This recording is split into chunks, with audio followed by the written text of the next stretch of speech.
Now, I'm excited to welcome our first keynote speaker, Frederik Gregaard. Obviously, everybody knows he's the CEO of the Cardano Foundation. And we're very excited to have him because he's always a returning guest of the CVC, whether it's a masterclass, a keynote speech, a presentation, a workshop. We love to have him back because there's so many changes every year and so many new innovations that's happening in the space. And on the other end, we really love the Cardano Foundation because they are an integral part of the CVA, and they are helping us better and further the Swiss blockchain and crypto ecosystem. And it's really nice to have a long-standing relationship with them. So without further ado, Fred, the floor is yours.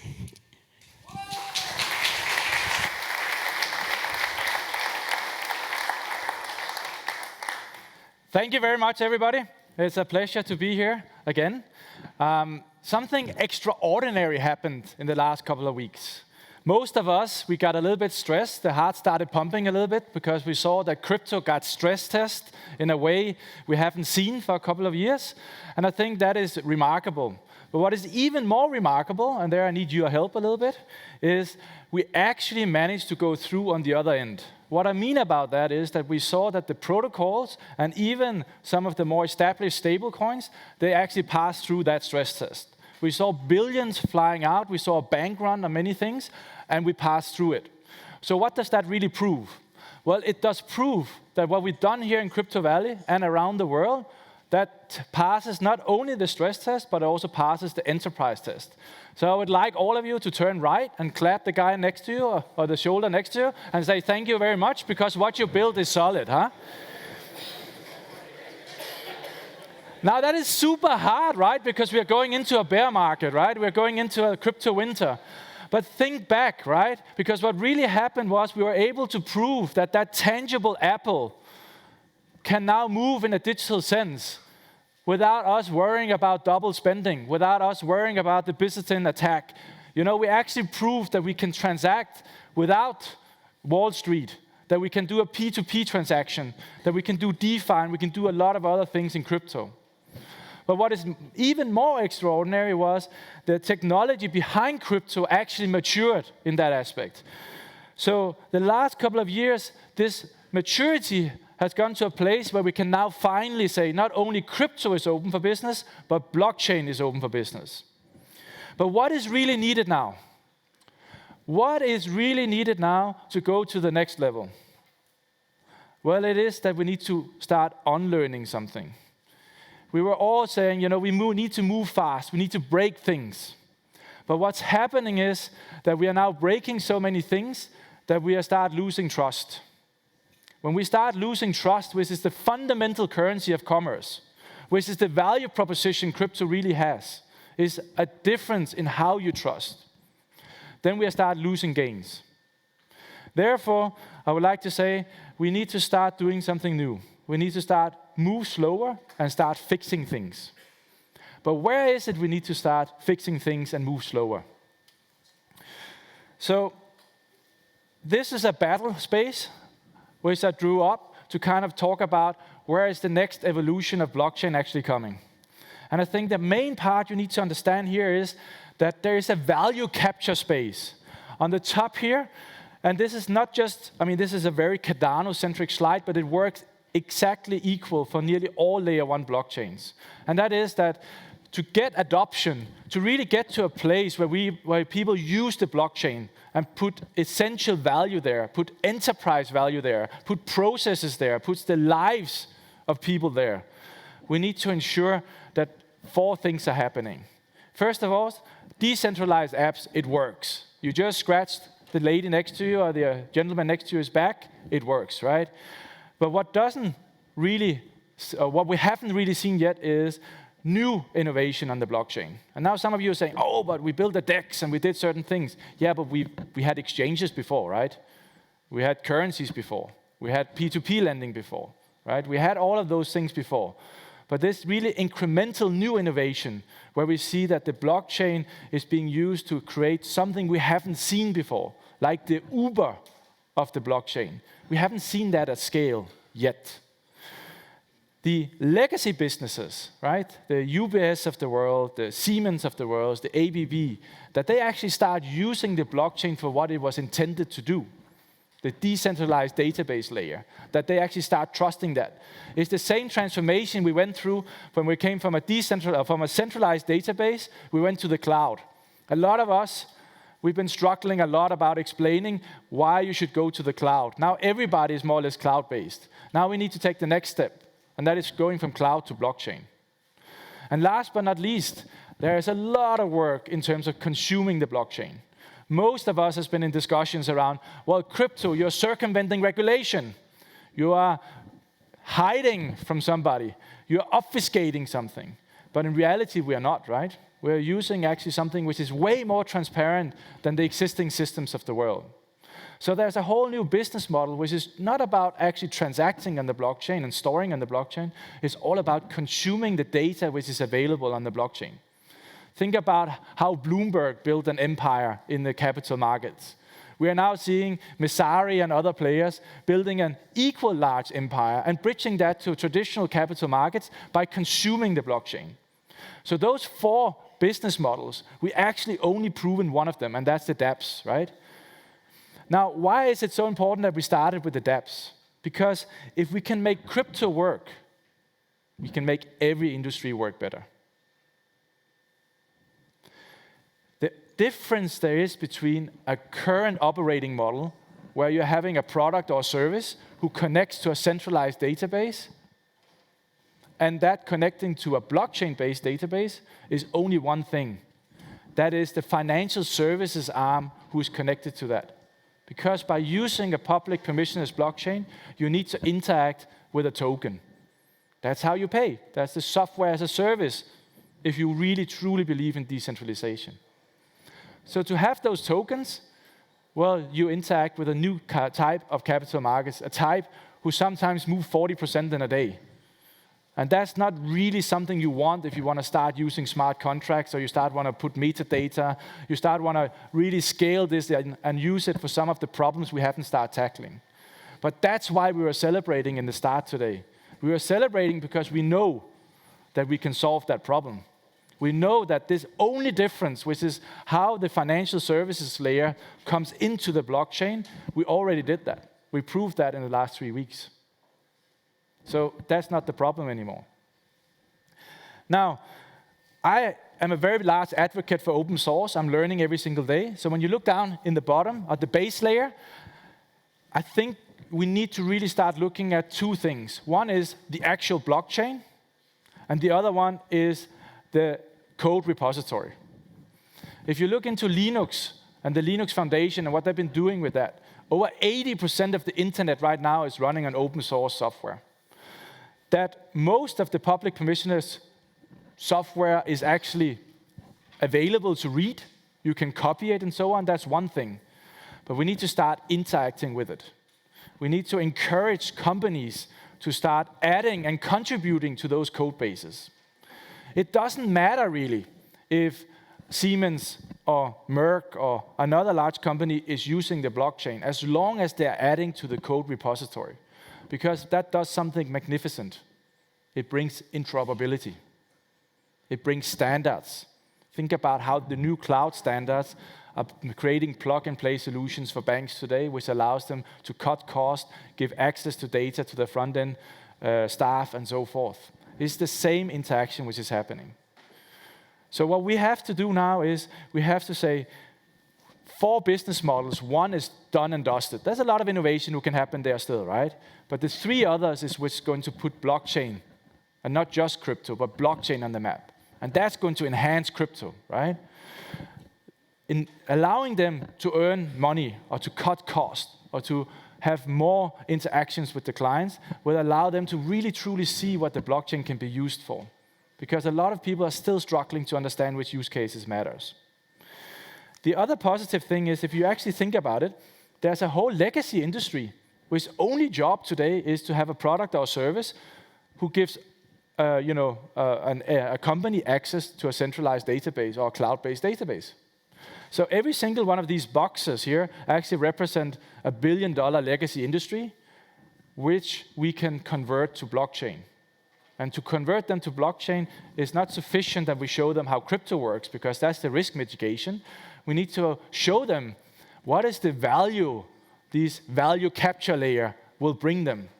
Why is this that in the future there will only be two types of companies? There will be a blockchain-based company and a non-blockchain-based company. And if the trust layer really works, which it does, then the blockchain-based company will win every single time, which means that they have to go on the journey which everybody went through going to cloud anyway.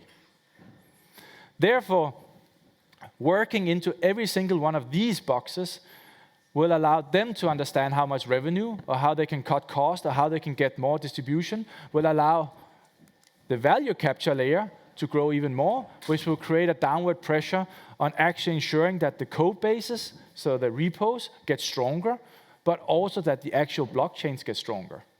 Because the more interaction and the more businesses who puts business-critical applications on a blockchain who actually works and is actually available all the time,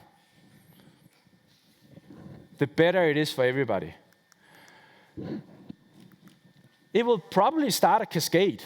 So when we introduced PSD2 in Europe, and partly also Switzerland, right, we didn't really see any incremental innovation, right? The ability to kind of get access to some transaction data with the banks. We saw, a couple of fintechs playing around with it, but we didn't really see what we expected to see. But when we have the ability of actually managing an identification or an ID or a type of ID, we will also be able to open up the part where we can merge the data on a public blockchain with IDs. When we can merge those two things together, that opens up for whole new use cases within hospitals, health care providers, and so forth. When that happens, open analytics, the consuming the blockchain, remember the fourth business area, that opens wide up, right? And that becomes $1 billion industry, which is just going to grow and compete with the existing database providers who's living in that kind of space. When that opens up, then suddenly we can use PSD2 to something actually valuable, which would be really nice, which is going to put a pressure again on the banks of not competing to survive, but actually earning more money because they can go back and do what they're supposed to do. And that is to enhance the custody solutions and give real advice. Be there for the corporate clients and their individual clients. When that's happening, we can actually start thinking about open lending and open credit and credit scoring for the 2 billion people who is living out there in the world today, who don't have the luxury of an ID, they don't have the luxury of a birth certificate, which means that they can't interact with the current banking landscape of today. But it's not just the banking landscape, right? It's also the government, it's about paying taxes, it's about getting an insurance, it's about your farm is burning down, and how do I get $200 to go, to survive the next month without having my kids starving, right? All of that is a cascade who basically can end up in a kind of an open banking, but not an open banking driven by PSD2, but an open banking driven by we actually start using a public permissionless database to enable identities, not just one identity, to enable governance, that people for the first time have a choice of their infrastructure. They can be a part of it. They can show direction. They can vote, right? That's the choice, not just about how we live and interact, but it's going all the way down to the water quality. It's all the way down to the base layer of where we are in the Maslow pyramid. There's 3 things we hear again and again. And I'm just going to put it out there because it's solved, right? But I want to make it abundantly clear. When we speak to governments, regulators, lately the European regulator from the European Central Bank and so forth, all they speak about is blockchain is bad, it uses too much energy. That's a hoax, okay? So there is blockchain solutions who don't use the same amount of energy. The question is, what are you storing and how valuable that is, right? So we do have proof-of-stake protocols who solve that problem. The next thing we're talking about a lot is how can I actually calculate if I want to bring 1 million clients in my existing business model to the blockchain if I don't understand my cost structure. There is blockchains out there today who have deterministic execution and deterministic fees, so we can solve that, and it's done and dusted as well, right? So I think all of us can understand now what is the value between having a marketplace who's bidding for it, which allows us to self-regulate and is really good for some use cases, but we now also have blockchains who allows us to actually calculate what will it cost for actually using that in the next 3 to 5 years. So it's solved as well. Now, the part we are struggling a lot with is actually not the technology, it's the understanding. Now, education makes people independent. It increases knowledge, and it strengthens the mind and forms character. But it also enables people to put their potential to optimum use. I think most of the people in this room and most of the people in Crypto Valley are able to explain what yield farming means. And they're able to explain, how we actually move from the real apple to the digital apple. But how many are actually able to explain when is it a financial contract? Is it legally binding? What is the difference between slashing and not slashing in a proof-of-stake protocol? Why does it matter that Ethereum is upgrading to proof-of-stake? What is the best use case for blockchain? Let's be honest. Most of us can be struggling a bit with this. And if we are struggling with it, and we live in crypto and blockchain, how do you think the rest of the world is? They're just reading weird newspaper articles about high volatility, no solutions, regulatory uncertainty, right? So educating about blockchain, educating on what's happening below the value capture layer. Remember, crypto actually lives in the value capture layer. It doesn't live in the infrastructure layer. That's the blockchain, right? So educating the regulators, the policymakers, the auditors, the lawyers, the business engineers, the CEOs, will allow them to find the same passion we have in Crypto Valley around blockchain. To get the same hope that we actually, for the first time, have a technology which allows us to go beyond the daily fights, the daily wars, the food crisis, the misinformation we have been fed every single day, to actually come together in a set of base layers where your voice can be heard and we can solve real business problems. And in an old world, we can actually increase profits, we can decrease cost, and we can create more meaning for communities around the business you're building in the value capture layer. But all of that comes from education. So if I would leave you with 2 things today to think about is, it was really good that we went fast and we broke a lot of things to get to where crypto is today. Now let's stop up for a second, be a little bit more slow and be a bit more careful, because the next innovation is we're moving it in to the lives and the souls of 1 billion people and start using the blockchain. And education will be the key, not just for policy and regulators, but also for the business people out there who still do not understand why I would use a blockchain. And do the exercise later today and try and explain the next person you meet, why does blockchain matter? And if you can't do that, then reach out to the Cardano folks or the other guys in the room, right? Because let's find a way to do that for the different personas and the different people. A snapshot from the Cardano blockchain. We're kind of proud of that, because a lot of people say, yeah, but you can't prove that blockchain is still rocking after we had the market adjustment. Well, we can, right? So we're still opening about 2,000 wallets on a daily basis, even after we saw the huge adjustment, right? It's quite low, but 42.5 million transactions is still on the same layer, on the same level as Ethereum does on a monthly basis, right? So, and this is just us, right? There's other really great layer 1 protocols out there. We have over 5 million native tokens out there, right? We see that 90% of all transactions on Cardano, people are willing to pay extra money to use the decentralized database to store metadata or to write smart contracts. That means they're not just buying and selling ADA. They're actually putting something of business value in there. So, that being said, I think if you start your conversation with your neighbor or in the break or over the beer later today, think about those 5 things. Which use cases outside crypto have a double spending problem? Which use cases? It's clearly showing a lack of transparency. Where is there a lack of community involvement? Where is data non-standardized? Or where is there a lack of data feedback loops?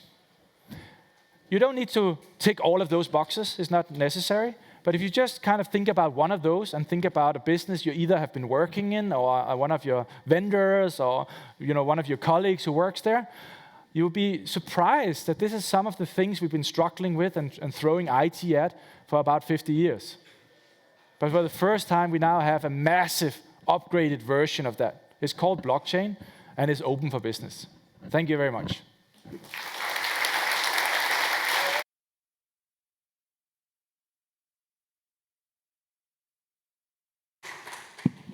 told that we can do a couple of questions. If anybody has some.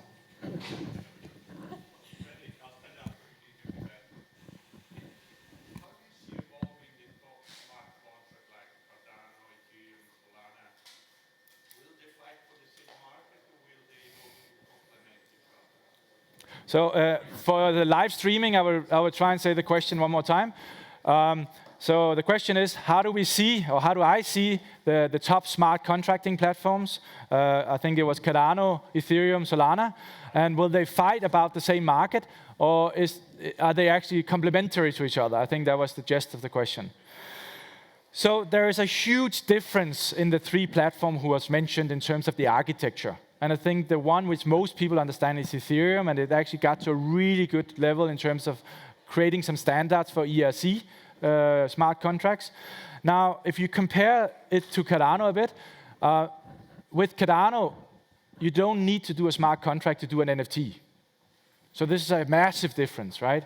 With Cardano, you actually don't need to do a smart contract to do a native token. So a massive difference there. Now, that can be both good and bad, to be very exact. And also the smart contracting language with Cardano is extremely difficult compared to Solidity. So, but in short, I think what will happen is that smart contracts will start competing with Oracle, IBM, and other database providers in terms of reconciliation, optimization, and how you actually run processes. So I don't think it's a competition among the platforms. It might look like it at the moment, but this is not what's going to happen. What we're going to see is that the traditional players in this space here, they all use these kind of tools. They just don't use it on a blockchain. So what we're going to see is we're going to see multiple versions of that, and hopefully we get to a place where there's better security and more formal verification in them, but we still have the same adoption as we see on other platforms. So it's not a competition, I would say, but it does hurt sometimes when another bug is found in a smart contract and nobody has been able to validate that. It hurts the trust layer, right? But that's why we can be so proud, because crypto, when you look at the balance sheet right now and just look at USDC and USDT, and you add those together, the exposure in treasury bills is so big that we can talk about a structural exposure, right? So if those two stable coins would collapse, we would actually see that it impacted the T-bill market, right? And that's why people speak about regulations. So I do think it's going to go much wider.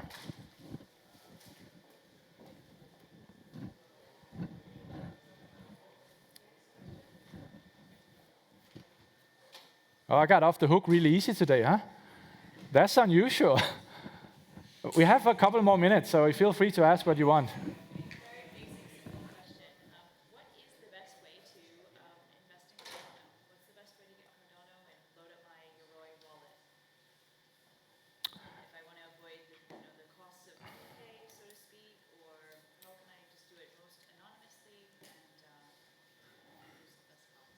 Oh, so I'm not the right guy to speak about investing in Cardano. I'm a utility banker, right? So I only look at one thing. I look at how are you able to deploy ADA on the blockchain to get the maximum utility. And to do that, you need to be able to do three things. You need to be able to deploy your ADA into a smart contract or into metadata. If you can't do that, you're actually not doing what it's intended to do. The second thing is you need to be able to vote. Because if you are voting or staking, you're actually participating either in the security of the network or you're also participating in the direction where we're going, and you have the ability to deploy the close to $1 billion in our decentralized venture capital fund in there. And the last thing you need to be able to do, which probably is the hardest, is you need to be able to protect your private keys.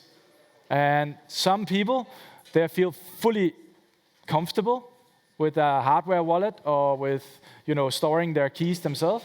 And other people would say, oh, when we get to a certain level, I really would like to use a regulated custodian or a bank because, actually I'm not in the business of trying to protect, hundreds and thousands of worth of crypto tokens in my own house or in my own safe or what happens and so on, right? So that's the three things you need to look at from my point of view. I know I have a great team here today, and they can help you with, talking about those three themes. And also on Cardano.org, you have some good opportunities in terms of evaluation of what your options are.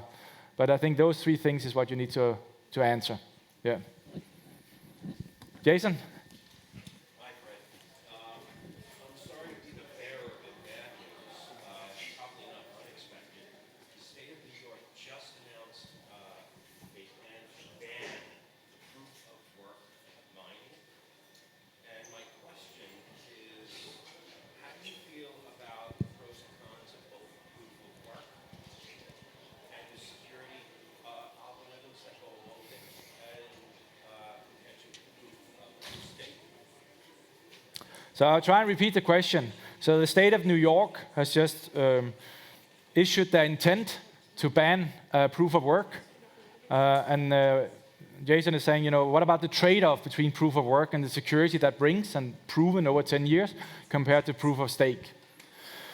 So, I think you cannot argue with Bitcoin, right? I mean, sorry. I mean, it's been around for so long right now, and it still has no hacks, is solid and so on. But what Bitcoin really does is only one thing. It allows you to represent one type of identity, to represent one type of governance, and to basically do one type of transaction. And you can then argue that actually it's multiple type of transaction and there's a small scripting language. But in essence, what you can do is you can move money from A to B, and that can be done from one to many, many to one, many to many, and you can use the scripting language to do some really good things around that. So how I look at it is, I think blockchain is built for something much larger than that use case. And as long as Bitcoin really proves that this really works, it's just an added tick on the box that we can design through game theory and through other means the same security or close to the same security as what we see with Bitcoin. But when you start moving into a situation where you're having multiple types of identity, multiple types of governance, and multiple types of transactions, right? It does open up more attack vectors. And therefore, I think it's important that you're not only looking at the consensus algorithm about how the boss really decides what A and B is, but you also need to look at the network stack, so the predictability and resilience of the network stack, and you need to look at the coding language. It's really, really important that you get that on top of it, because one thing is being Turing complete, another thing is being able to verify what the code actually does and be able to understand that. I think a lot of us with the finance education we've been asking some questions around some of the algorithmic-based stablecoins, because when you look at it, it's quite clear what the attack vectors are, right? So I think we're at a stage right now, to be very short with you, if you combine the proof-of-stake protocols together, you see that we have more or less the same security, if not better, as proof of work. The devil is in the details, so the network stack matters, and so does the coding language. I appreciated what you said about needing to find real-world use cases for blockchain and talk about its actual utility. What resources would you direct people to further explore how to answer that question? So the question is, a large appreciation about talking about utility on blockchain and use cases outside crypto, but where do you actually go to explore these use cases and to understand what it can do? That's something we're battling with every single day at the Cardano Foundation, and I don't have a good answer. What we're doing, I can tell you our direction is that we're basically saying, okay, so if the crypto people, they understand crypto, we leave that a little bit in a bubble right now. And then we look at what is the largest pressure we have right now. And that is, like Jason is saying, is if you suddenly ban a utility token, you can't use the blockchain. How do we get to an understanding of a policymaker and a regulator that they understand what that is? So we interact a lot with them, and we are trying to understand what they need. And they need two things. So if you haven't read it yet, there's a fantastic, it's a small book or article which has just been updated, which is called Proof of Work for Policymakers. It's available out there. And it really talks about, it teaches a lawyer or regulator proof of work. We don't have that with proof of stake right now.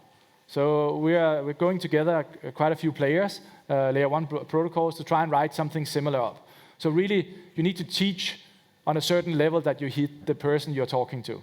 The second part is on our developer portal. We are trying to put more and more reference code and use cases in to explain what you can actually do with it.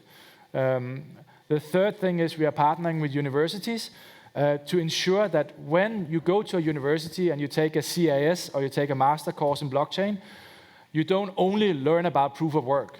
I mean, proof of work is great, don't get me wrong, but if you are in the Bitcoin scenario or the Ethereum scenario, where Ethereum is moving, right? But if you're in the Bitcoin scenario, you only learn about one use case. And that doesn't get you anywhere. So back to what I said about before, you need to learn about there's multiple ways of doing identity, there's multiple ways of representing value, there's multiple ways of representing governance. So we need to get under the hood of the universities and become a part of the reference curriculum for the universities in proof of stake. And last but not least, we're quite small as a foundation, but we're hoping that much more will start actually funding, pushing, working with the decentralized treasuries around use cases which nobody thought was possible. So how do you prove the art of the possible and put that back into a repo which is accessible for everybody, including a business explanation of it. So not just the code, but a business explanation which a business architect, a lawyer, or a CEO can understand. That's our current track, but I'll be very open to hear your ideas because I do think this is a very urgent topic. Thank you, Fred. I am afraid, as a keeper of the agenda, I have to cut this short. I know we could keep going, but the Cardano team has a booth outside, so make sure that at coffee break and lunchtime you stop by. Thank you so much. We really appreciate it. Small token.